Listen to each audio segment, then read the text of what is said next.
Saudara, mari sore hari ini saya akan menyampaikan kepada saudara pesan, silakan slide saya tampilkan ya. Inilah kehidupan setiap orang ya, pola hidup manusia yang pasti saudara dan saya lewati. Kita ini memiliki masa sejarah kemarin ya. Tapi juga kita akan menikmati hari ini, today.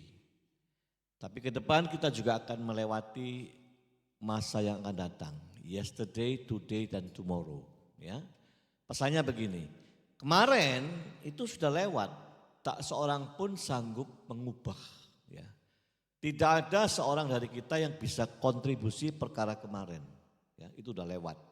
Karena itu pesannya, ngapain menyesali, nggak usah sesali. Ya. Nyesali nggak ada gunanya, ya, sebab itu sudah lewat. Ya. Tetapi hari ini itu realita. Today itu realita, itu dekat sekali dan itu milik kita, milik saudara, milik saya. Karena itu ayo bijaksanalah, setiap hari yang kau miliki, kita boleh memutuskan, boleh milih hal apa saja yang kita lakukan. Ya. Karena itu saya pribadi, kalau pagi hari bangun saya memilih, hari ini saya ingin menikmati kebaikan Tuhan, saya harus bersuka cita, itu pilihan hidup. Buat apa melewati hari tanpa sukacita ya, menyedihkan. Tetapi tentang tomorrow, besok itu belum terjadi. Ya. Besok itu masih banyak sekali kemungkinan-kemungkinan. Besok itu juga masih mungkin banyak perubahan-perubahan. Ya. Besok itu belum tentu apa yang kita yakini hari ini pasti terjadi, belum tentu. Ya. Oleh sebab itulah kita tidak usah mengkhawatirkan pesannya untuk besok. Ya. Tidak usah takut, khawatir, cemas tentang besok. Tapi manusia itu yang khawatir itu tentang tomorrow. Ya, next slide. Oleh sebab itu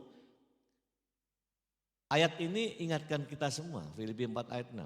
Janganlah hendaknya kamu khawatir tentang apapun juga.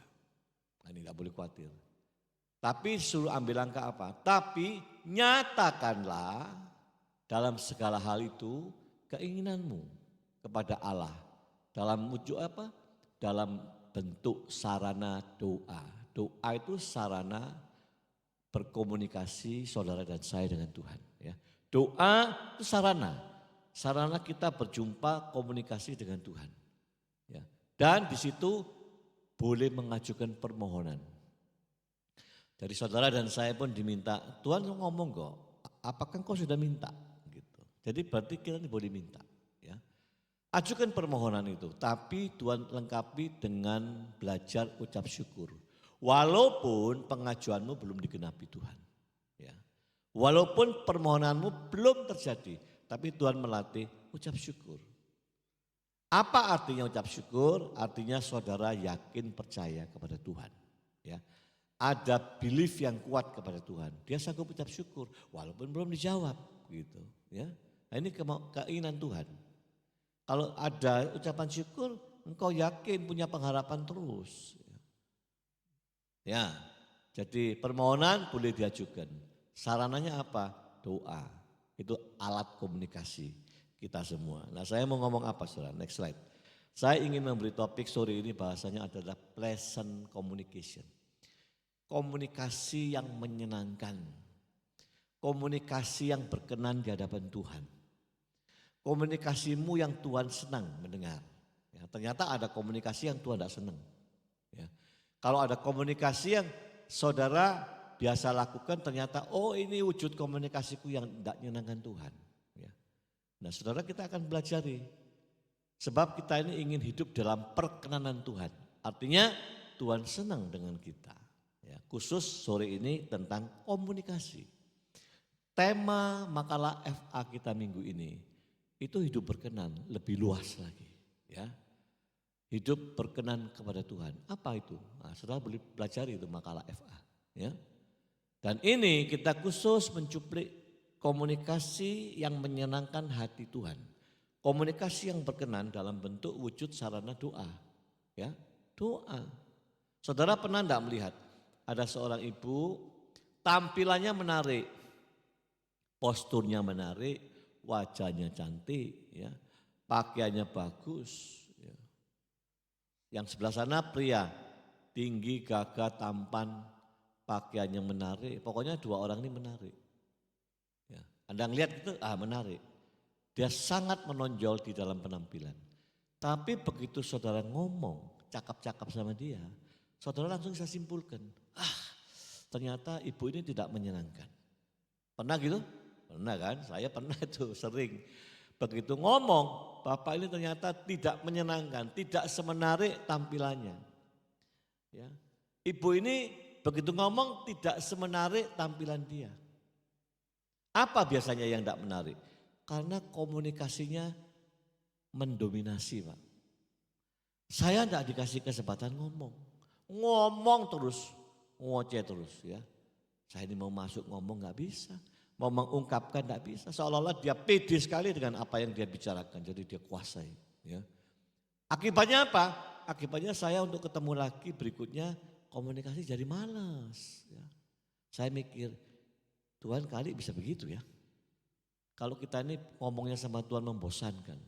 Tuhan ngomong, lu lagi. Yusman, lu lagi gitu. Capek. Makanya itu saudara perhatikan. Ada acara-acara kesembuhan, ya. Ada acara-acara mujizat. Tidak semua terjadi. Ya. Ada 20 orang problem, tapi 20 orang tidak ngalami semua. Mungkin cuma 3, 4, 2, mungkin 1. Kenapa? Seolah-olah yang lain ini tak terjawab. Seolah-olah yang lain ini tidak Tuhan pedulikan. Loh kenapa Pak? Ini memang misteri ya. Kalau kita ngomong miracle, itu misteri. Ya. Pada ujungnya miracle itu adalah hak prerogatif Tuhan, ujungnya. Tuhan katakan ya atau tidak, itu hak dia sepenuhnya. Tapi kita harus pahami, ada invisible barrier, penghalang-penghalang yang tidak nampak mata, yang menghambat. Tuhan tidak senang memberkati engkau. Tuhan sulit melakukan mujizat kepada dirimu. Nah, gitu loh. Apa? Antara lain ya ini. Antara lain saudara dan saya itu tidak memiliki komunikasi yang menyenangkan Tuhan selama ini gitu loh. Ya. Apa itu komunikasi yang tidak menyenangkan? Kita mau belajar saudara ya. Diingatkan ayat yang pertama, next slide. Yakobus 1 ayat 19. Perhatikan ini, setiap orang hendaklah cepat untuk mendengar. Cepat mendengar, berarti diutamakan mendengar.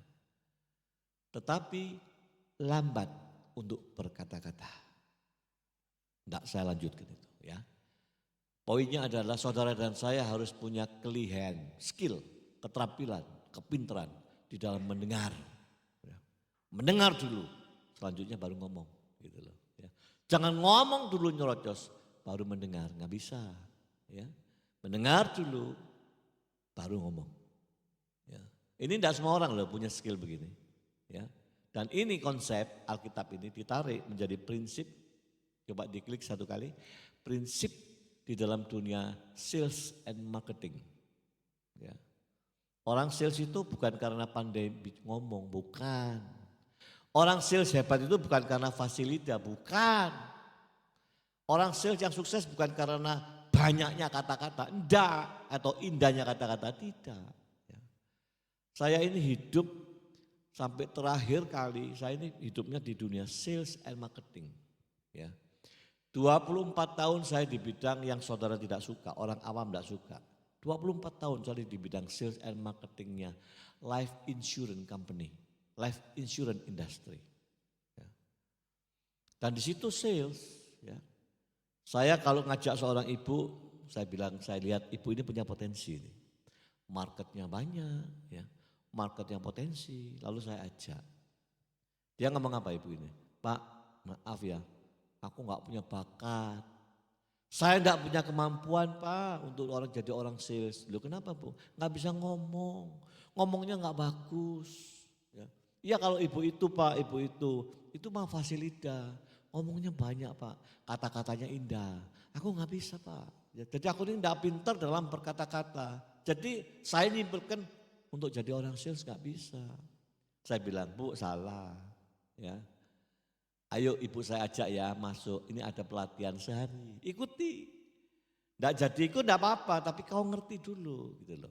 Ternyata dia masuk, oh iya orang sales itu diajari. Saudara. Jangan banyak ngomong di depan. Ya. Betul, engkau ngomong ngoceh banyak tentang produkmu yang kamu mau jual itu. Ternyata kebutuhan dia bukan itu. Sama sekali tidak ada yang dia ngomong. Maka engkau ngulang lagi mencari gimana caranya. Nah, sales yang pinter itu peka. Ya, apalagi kalau dilakukan tahun demi tahun lebih banyak mendengar, dia melatih hidupnya mendengar, dia sensitif. Dia bisa baca, ngomong hitungan menit atau detik kali ya. Pada detik berapa dia tahu, orang ini mah gak serius Pak Jiman. Klien ini Pak gak mungkin beli, sulit ini orang. Dia peka, jam terbang dia praktekkan untuk terus belajar mendengar.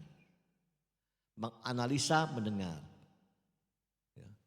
Orang kalau sudah begitu, jamnya terus begitu ya. Bayangin teman saya itu hebat. Menjadi juara terus ya. Di level nasional sampai 15 tahun berturut-turut. Saya bilang, hebat orang ini. Cewek loh ini, ibu-ibu ya. Pandai ngomong fasilitas enggak. Tapi dia lihat Pak. Dia ngomong sama orang ini nangkep dia. Orang ini punya potensi, punya duit. Dia bisa beli besar. Orang ini mah ngomongnya banyak tapi nggak beli nih, tahu dia. Ya. Kenapa? Dia belajar terus melatih. Satu hari ketemu sampai 3-4 orang. Tiap hari. Kalau 20 hari kerja, 4 kali 20, 80 orang. Ya. 80 orang sebulan. Dia terus gitu. Akhirnya betul ketemu orang sejenak dikenalkan orang baru gitu, dia mendengar tak. Dia bisa baca orang itu. Ya. Ini yang Tuhan suka ya.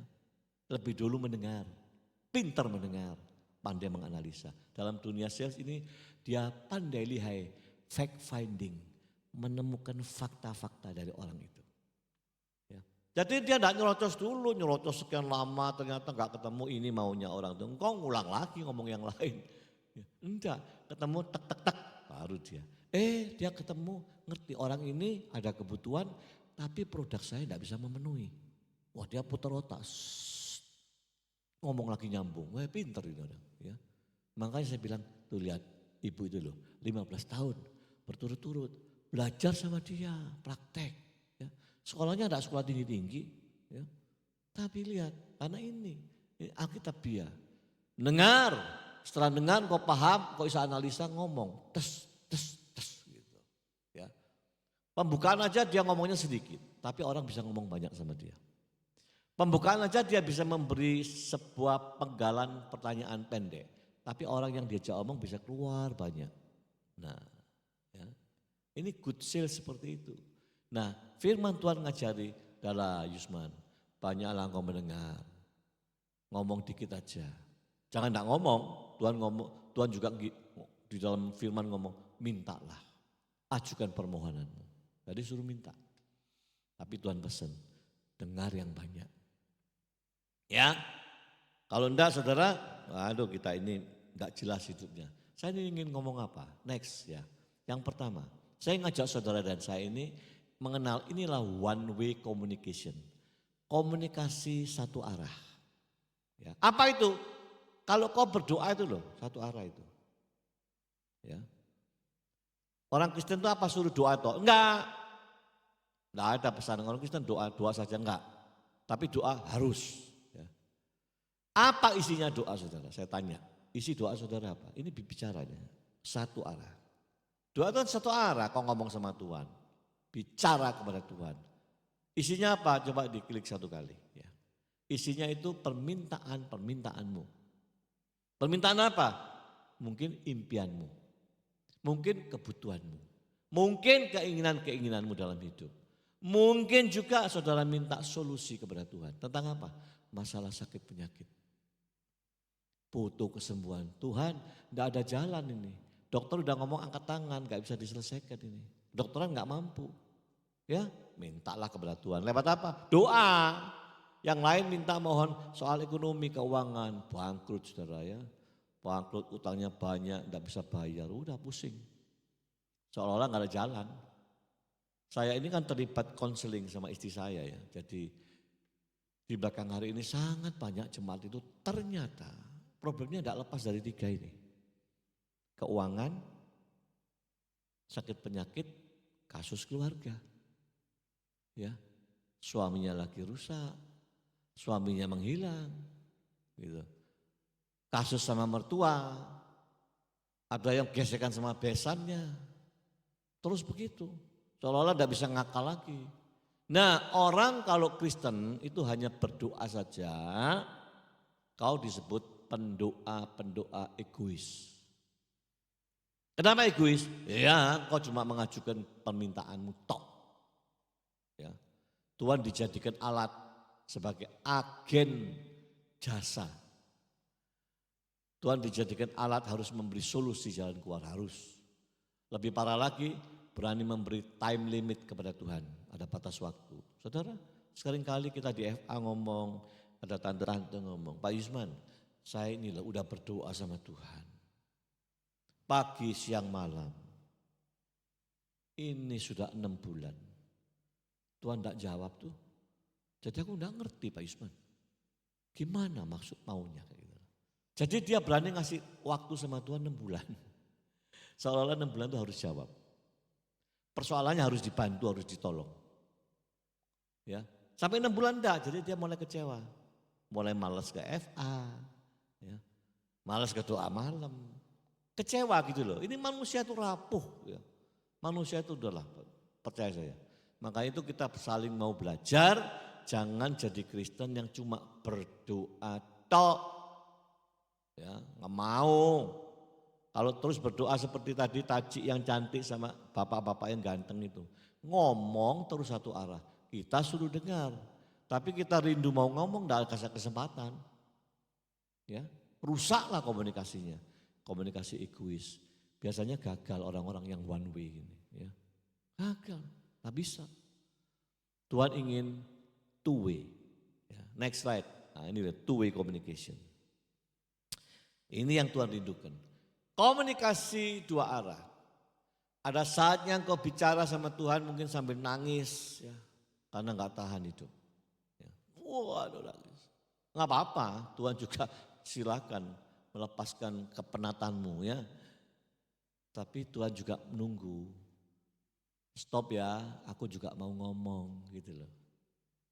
Ini, makanya kalau two way itu engkau bicara ya engkau bicaralah. Kemudian ada waktunya engkau diam, engkau mendengar. Dia yang bicara. Gitu. Loh Pak, Tuhan bicara gimana Pak? Saya kok enggak ngerti sih. Gitu loh. Saya mendengarnya gimana? Saudara jangan bingung kalau di Alkitab itu perjanjian lama. Tuhan cara komunikasi itu seringkali audible. Bersuara. Ya. Ingat Samuel masih kecil dipanggil, Sam gitu bangun. Bangun dia, dikira bapaknya manggil, bapak yang manggilnya. Enggak, tidur bapaknya. Tidur lagi, dipanggil lagi, Samuel, bangun lagi. Bapak kan nggak ngomong malam-malam, enggak ngomong, tidur lagi. Ketiga dia ngerti, Samuel, oh Tuhan yang manggil. Ya. Kalau zaman dulu audible, saudara zaman ini jangan mengharapkan audible. Ya, kenapa? Anda akan bingung. Ya, betul. Tengah malam jam 2 tiba-tiba bicara kepada hambanya. Pak Yahya jam 2. Takut enggak? Jamin takut. Siapa ini? Tuhan atau iblis? Kalau zaman dulu enggak ada Alkitab soalnya. Tidak ada rangkaian Alkitab seperti hari ini. Jadi Tuhan itu mesti ngomong langsung. Kedua, Tuhan juga sering nampakkan diri dalam bentuk teofani. Teofani itu penampakan bukan aslinya. Contohnya tiang awan, tiang api. Itu kan Tuhan di situ itu ada. Semak-semak yang ada api. Terus mulai bersuara. Loh kenapa kok Tuhan hanya menampakkan Pak lewat teofani? Sebab firman juga nyadat. Tidak ada seorang manusia pun yang tahan dan kuat kalau Allah menampakkan diri aslinya. Orang itu akan mati. Gitu, makanya selalu teofani, penampakan. Tapi audible suara. Ya. Kalau hari ini Tuhan enggak, tapi saya yakin hari ini Tuhan masih bisa audible. Kapan Tuhan bersuara langsung? Pada saat kondisi-kondisi genting. Ya, dia bisa bersuara. Gawat ini. Saya punya teman saudara ya, mau nikah ini. Di rumahnya itu ada pembangunan. Ini mau nikah nih, perempuan yang cantik mau nikah. Waktu tidur malam, dia itu dibangun nih, suara, bangun. Dia melek cuma begini, apa mimpi, diam di ranjang gitu. Oh mimpi kali, nah, tidur lagi merem. Merem langsung suara, bangun turun. Cak, dia kaget. Terus dia duduk di pinggir tempat tidurnya. Apa ini? Tetap perintahnya, berdiri cepat berdiri keluar dari kamar. Jadi aku nurut Pak Yusman dan anehnya tidak ada rasa takut. Begitu saya nuruti perintah itu sedikit pun hati ini tengah malam nih. Tidak ada saya takut apa cemas. Berdiri cepat keluar.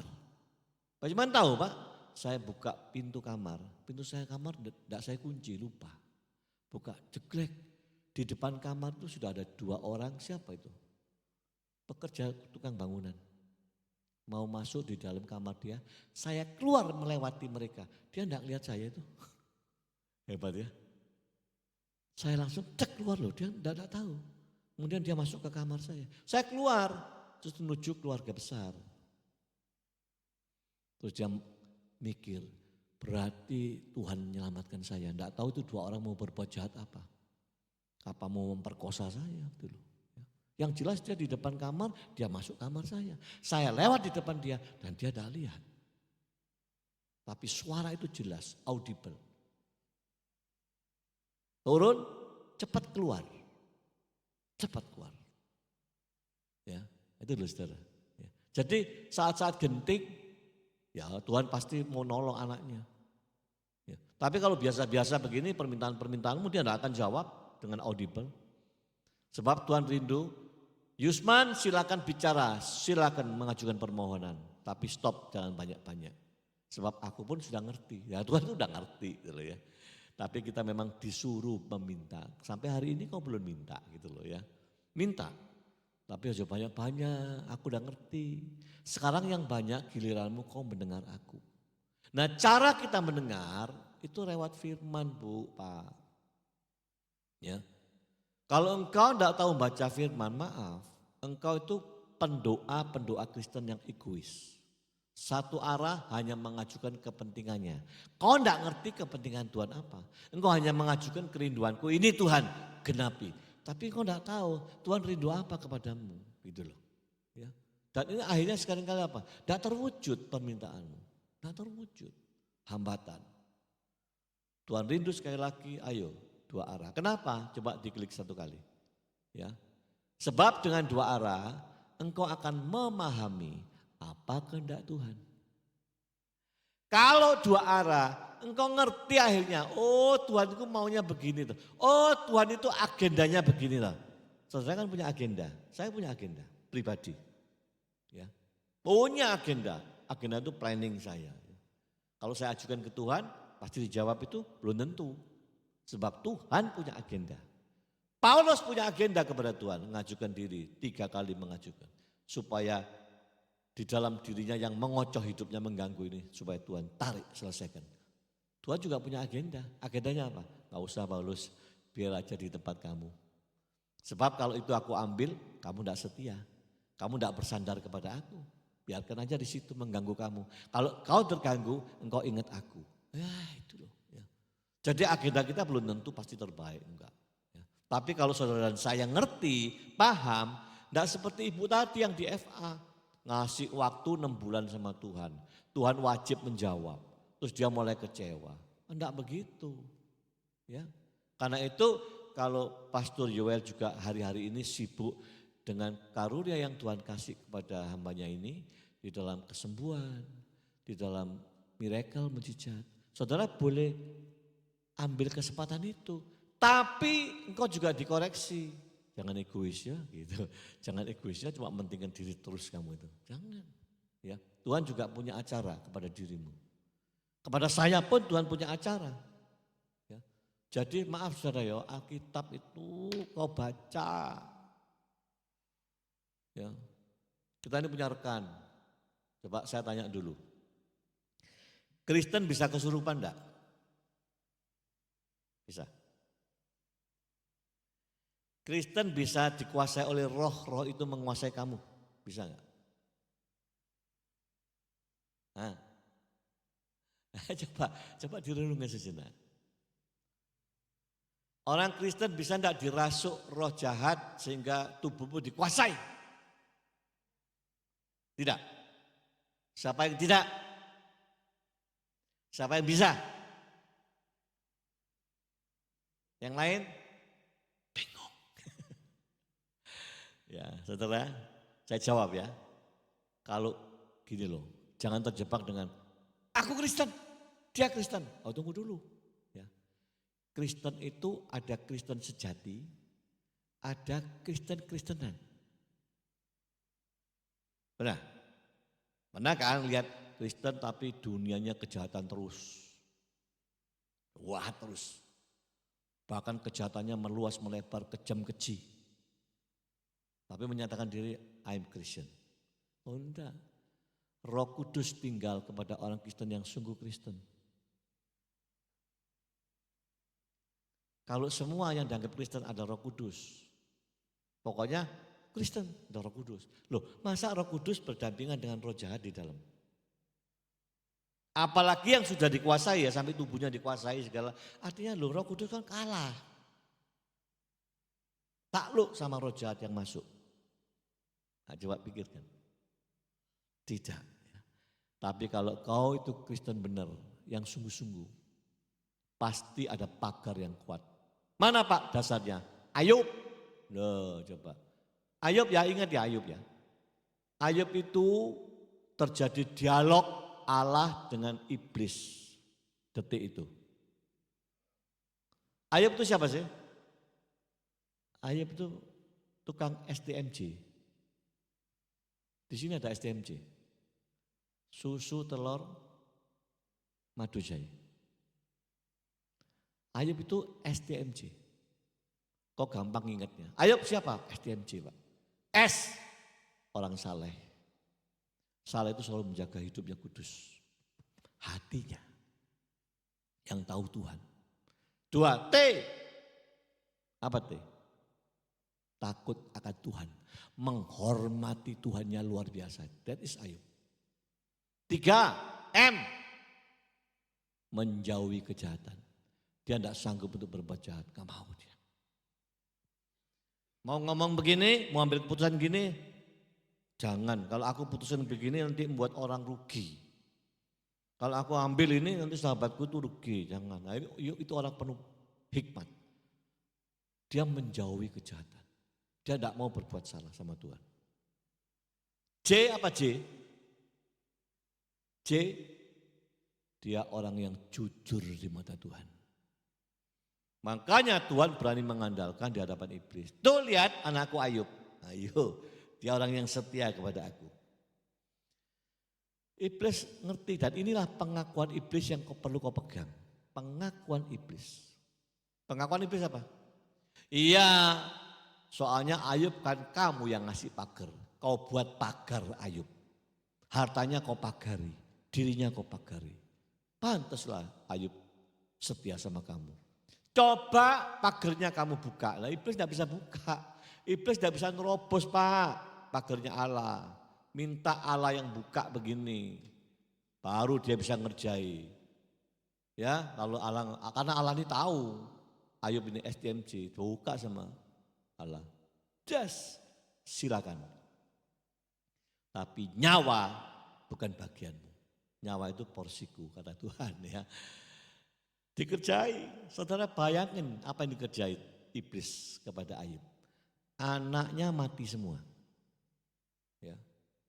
Kita mungkin anak mati satu kita udah bertanya-tanya sama Tuhan. Ya. 2, hartanya ludes. Kalau punya ribuan kambing domba habis 0. Ya. Terus istrinya maki-maki dia. Sudah, jangan Tuhan-Tuhanan. Udahlah, Tuhanmu apa, tinggalkan aja Tuhanmu itu. Mana dia nggak nolong kamu seperti ini. Tinggal. Ayub nggak mau, marah Ayub. Karena itu istrinya meninggalkan Ayub. Tambah lagi apa? Semua sahabat-sahabatnya mentertawakan Ayub, membuli Ayub. Habis dia. Sampai di situ enggak. Iblis ngerjai mulai dari telapak kaki sampai kepala semua luka luka bisul itu ya. Parah. Enggak ada sih orang yang hari ini yang menderita seperti Ayub ini, enggak ada. Tapi dia tetap setia. Karena kesetiaannya Tuhan ada batas waktu cukup. Semua dikembalikan berlipat. Kalau punya 5.000 domba, Tuhan kembalikan 10.000. Kalau 4.000 lembu, kembalikan 8.000. Dilipat-lipat semua. Ya. Luar biasa Tuhan ya. Nah ini bukti saya jadi pegangan itu kebenaran. Artinya apa? Kalau kau Kristen benar, Roh Kudus kuat di dalam dirimu. Tidak ada.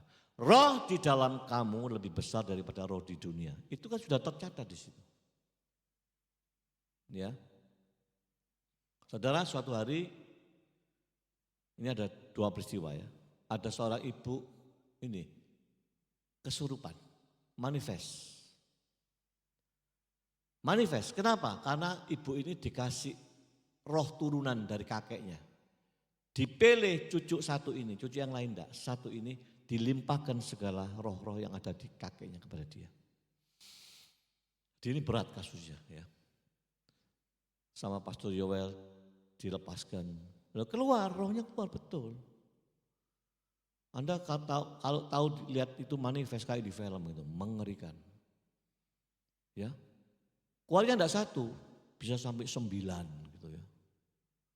Pokoknya kalau keluar tuh dianya ya kroso. Dia tanya kok, Pak Isman tadi keluar berapa ya? Saya tanya, Bu, Ibu kalau dia keluar tahu tak? Tahu lewat mana? Lewat mulut. 1, 2. Kalau keluar tuh dia langsung tumbang berhenti. Just diam gitu. Kayak orang tidur. Tapi hitungan detik, enggak selesai. Detik, kambuh lagi, roh yang lain lagi. Terus begitu.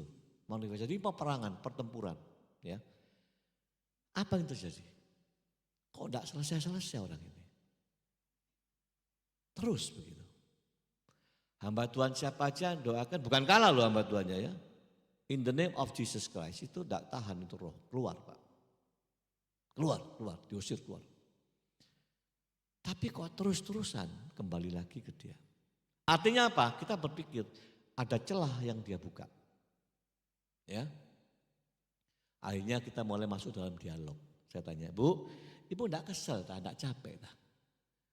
Diganggu roh-roh ini. Oh capek Pak, kalau sudah habis manifest itu aku seperti dikepui badan ini. Seperti dipukuli, kadang biru-biru. 2-3 hari saya istirahat, capek. Ibu kan ingin bebas kan? Iya, saya tanya Bu ya, jawab jujur. Ibu berdoa enggak? Berdoa Pak, pagi, siang, malam. Jawabnya, udah Pak doa, enggak mungkin enggak doa saya. Isi doanya kan kau minta kan, Tuhan tolong kan? Ya, iya. Pertanyaannya kok terus terjadi Bu? Ya itu Pak saya enggak ngerti. Nah pertanyaan kedua, Ibu berdoa berarti Ibu ngomong sama Tuhan. Sekarang saya tanya, Tuhan ngomong enggak sama Ibu? Enggak ngerti Pak, saya maksudnya Tuhan ngomong itu gimana? Tuhan bicara enggak sama Ibu? Ya itu saya enggak ngerti. Kalau Tuhan bicara kan Ibu mesti dengar. Ya. Maksudnya apa Pak? Maksudnya Ibu baca firman Tuhan enggak? Baca enggak? Jujur Pak ya, enggak. Enggak baca. Jadi komunikasinya satu arah, isinya minta terus. Tuhan mau ngomong ada kasih kesempatan. Ini yang saya sebut orang egois itu buka celah. Senang iblis. Hari ini dikeluarkan oleh hamba Tuhan ini. Dia pergi. Hamba Tuhan ini, dia pergi. Minggu depan datang lagi, isi lagi. Ya, sampai begini loh ngomongnya itu. Pada waktu pertama itu Pastor Yoel ngerjain dia, jebret 2 jam lebih. Tuntas selesai. Ya. Setelah itu apa? Minggu depan gitu lagi. Waktu dia ke gereja belum masuk loh, ini masih pujian. Dia belum masuk di depan, udah takut. Pak pulang Pak, pulang. Tanpa sudah ada karuan. Hebat ya, puji-pujian itu. Udah resah. Dipaksa sama yang laki, masuk, masuk. Ternyata Pastor Yoel yang khotbah. Dia gini dia. Tak mau lihat loh, tak mau lihat. Pernah ditunjuki di HP ada gambarnya Pastor Yoel yang mau khotbah besok. Dibanting ini HP. Dia benci, marah. Karena yang pertama otak atik itu Pastor Yoel. Diganggu, diusir. Dia cakil, ayah enggak mau ke gereja. Enggak mau. Lalu Pastor Yoel ngomong, datang ya, harus mulai merapatkan diri banyak ibadah, datang. Mulai Kamis ini sampai Minggu saya enggak di tempat kok. Terus yang laki ngomong, loh enggak ada kok, bukan Pastor Yoel. Mau datang dia, karena bukan ya. Datang, tunggu, datang, masuk di ruangan. Pas itu harinya ibadah revival. Ibadah revival itu enggak banyak orang, dikit. Ya, lebih banyak di online. Datang masuk, duduk. Istri saya tak beritahu. Damping ono ikut nyonya ikut. Kasihan. Itu di sana udah masuk. Didamping istri saya. Ya pasti biasa duduk biasa. Ternyata hari itu yang khotbah saya. Nah, dia tenang. Duduk Pastor Yoel. Ya saya khotbah, saya bilang, ayo dengar firman dulu soalnya firman ini hidup. Ya, permohonan mah gampang nanti aja. Ya, sekarang dengar dulu. Saya khotbah, jebret, terus waktunya mulai doa, saya turun. Saya bilang, yang rindu boleh maju didoain. Ya, enggak maju dia. Yang maju orang lain, 2. Dia enggak maju. Saya enggak mau tunjuk, nanti dia stres ya. Oke, saya kasih kesempatan sekali lagi, yang rindu sama Tuhan rindu. Maju, dituntun sama suami. Enggak sampai di depan, masih di baris pertama, udah kakinya loyo. Tapi belum manifest, belum, masih ini standar normal. Tapi enggak kuat jalan, siok-siok, dituntun 2 orang, sampai maju ke depan. Saya bilang pujian terus, saya turun ke bawah di depan dia. Saya enggak tumpang tangan, biar memuji terus, puji. Kenapa? Saya juga mau melihat, nek pujian ya apa reaksinya orang ini. Enggak manifest, cuma napasnya udah gini-gini, kaki enggak kuat. Saya teruskan gini pujian terus, lu enggak manifest. Begitu saya ngomong, Tuhan oleh otoritasmu, nah, saya tuh mau numpangi tangan, belum loh. Oleh otoritasmu, aku melepaskan, langsung manifest, mata bisa merah langsung, merah matanya itu. Berontak, kalah tenaganya 2 orang banyak akhirnya megangi. Berontak, Anda tahu? Kira-kira malam itu 5-6 kali itu roh keluar. Sampai yang terakhir itu istri saya ikut terlibat. Lidah bisa keluar ke sini, seret. Sampai istri saya ngomong, dulu, nanti kram ini ya, kram. Terus ketawa, senyum gitu ya. Bukan dia lah pokoknya. Ya. Pada waktu saya turun mendoakan, dia ngetawai gini. Ini bahasanya, ketawa. Nggak gampang ngusir aku, ya. Nggak bisa kan ngusir aku kan? Nggak gampang. Ini anak milikku, kata dia. Nah, saya yang mendoakan, bukan, ini milik Yesus. Enggak milikku, jadi bantah-bantahan. Milik Yesus, bukan milikku. Dalam nama Yesus, keluar. Ya, loh, ketawa sudah. Seolah-olah enggak mempan kan. Memang selalu begitu kalau pelepasan itu. Dia menteror kita dulu. Ya. Terus teman saya satu datang. Pastor Afat yang kemarin di sini. Dia datang, dia langsung tunjuk gini. Kamu lagi gitu. Bisa begitu. Kamu lagi ditekuk sama Pastor Afat tangannya. Apa kamu gitu ya. Terus kita perang. Saya ngomong, api Roh Kudus bakar dia. Akhirnya keluar kalimat. Aduh, sakit, panas, ampun jangan. Pertama berani mengganggu kita. Kita terus begitu. Langsung diem. Nah, itu satu keluar. Memang cross check sama dianya keluar dari mulutnya. Keluar gitu. Ya. Tapi hitungan 1-2 menit kumat lagi, roh lain lagi. Ya. Sampai ke 6 kali dia sadar, kalau sadar tuh lain wajahnya asli langsung. Langsung dia ngomong, aduh maaf ya Pak Yusman ya, merepoti orang-orang ini aku ini gitu. Oh sadar sudah itu. Ya. Suruh doa, ngomong Yesus, oh doa, udah sadar. Tapi terus begitu, minggu demi minggu. Ketemulah persoalannya, tak pernah baca Alkitab. Nggak boleh saudara. Begitu kau pelepasan, cepat pulang, bentengi dirimu. Cara bentengi itu tadi, doa, baca Alkitab, renungkan, aktif ibadah. Iblis tuh enggak seneng, dia aktif ibadah. Waktu itu mau dibaptis, Anda tahu. Saya bilang, jangan sendirian ya, mesti minimal 2 orang. Aku khawatir manifest gitu. Betul saudara, waktu mau dipanggil itu, hatinya tuh sudah dibisiki. Ini dia ngaku, aku lupa waktu mau turun itu, pulang, jangan ke situ. Ayo pulang, disuruh pulang. Tapi saya ngelawan Pak, enggak, aku mau baptis. Nyemplung, plung. Baru begini hamba tuanya, Pak Budi itu ya. Waktu mau gini, oh manifest. Langsung Pastor Afat juga bantu, langsung ditenggelamkan. Ini manifest loh, ditenggelamkan. Dalam nama Yesus, plung, keluar, hilang. Sadar. Ya jahat ya iblis ya, jahat saudara. Nah jadi kuncinya saya menemukan, enggak bisa Bu dibentengi. Nanti hamba Tuhan siapapun sudah ngusir, iblis memainkan, balik lagi godo, capek gitu loh. Jadi ibu ikut membantu memerangi lewat dirimu. Ya, gak mau aku diganggu ini. Saya membaca firman sekarang. Ya. Kalau enggak pincang, engkau satu arah, enggak pernah mendengar Tuhan ngomong apa. Ya. Pokoknya bacalah. Kau enggak ngerti terus membaca, saya bilang gitu. Baca. Ya. Kasihan ya, ini permainan iblis. Jadi Kristen tidak semuanya enggak bisa disantet itu, enggak semuanya. Kalau enggak ada Roh Kudus dalam dia bukan Kristen yang sebenarnya. Kena dia, kena. Ya itu satu. Satu lagi peristiwa. Ada baru melahirkan ibu-ibu.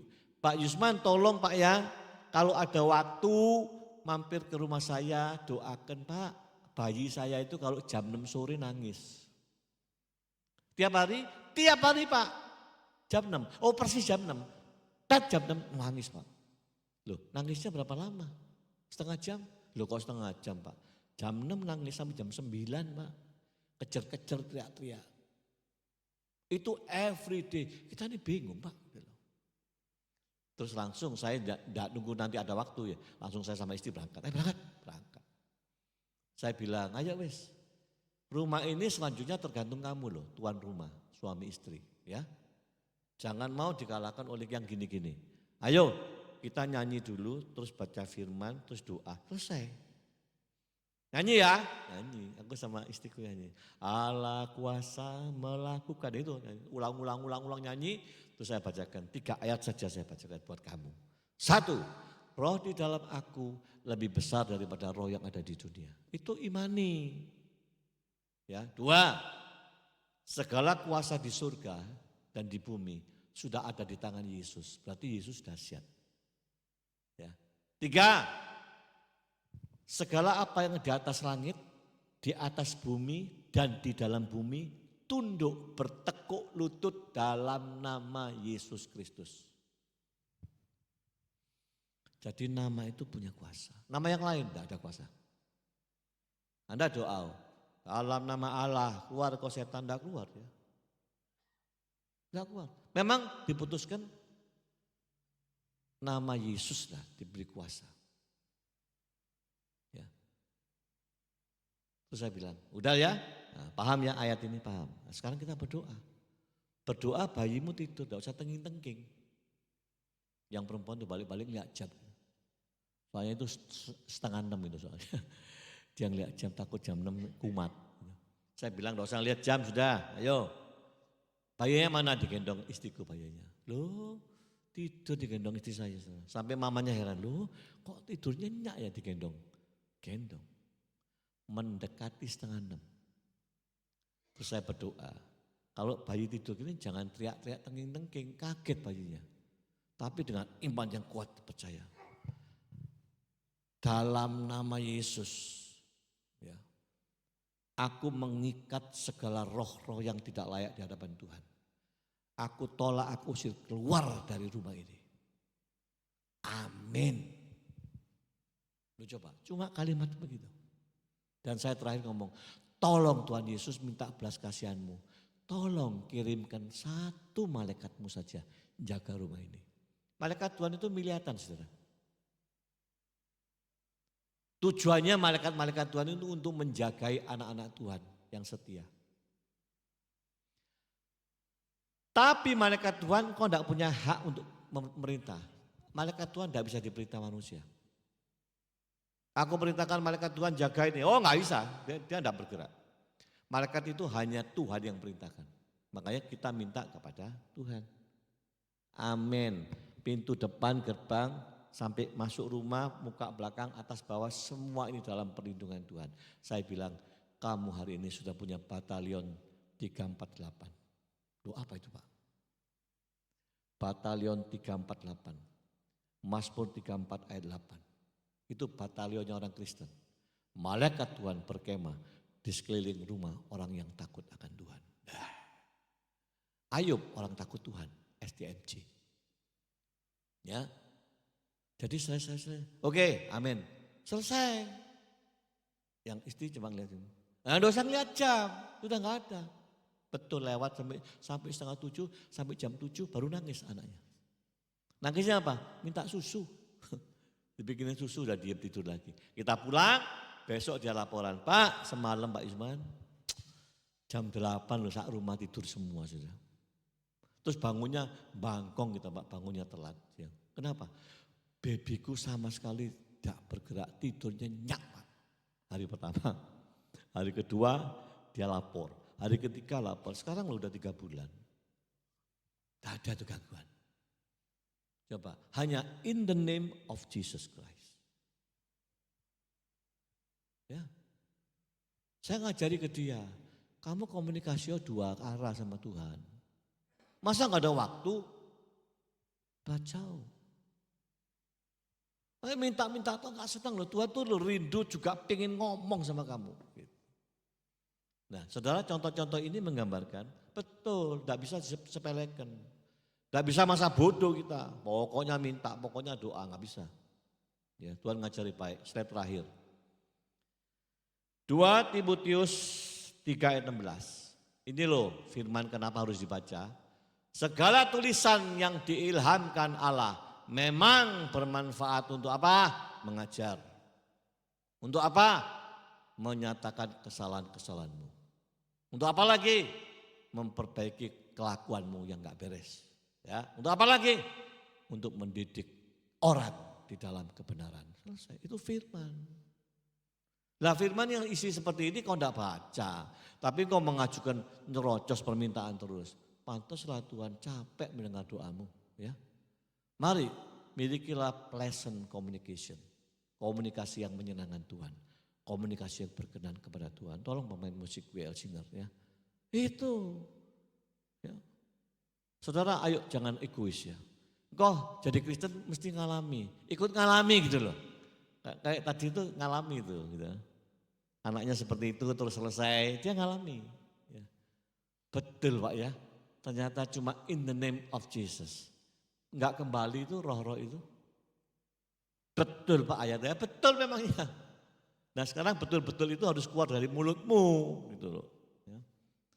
In the name of Jesus itu keluar dari mulut kamu sebagai papa mamanya. Engkau ngalami sendiri. Enggak usah bingung cari hamba Tuhan, enggak usah. Begitu ada gini, handle. Kalau enggak handle, kapan engkau mengalami gitu loh ya. Iya kalau ada hamba Tuhannya enggak ada. Ya. Saya berharap saudara semua di sini jemaat kau ngalami. Beranilah bertindak. Karena iman itu bertindak. Makanya kalau ngomong Kristen tapi tidak ada tindakan bukan Kristen. Atau Roh Kudus tidak ada di situ. Ya, amin ya. Ayo bangkit berdiri saudara.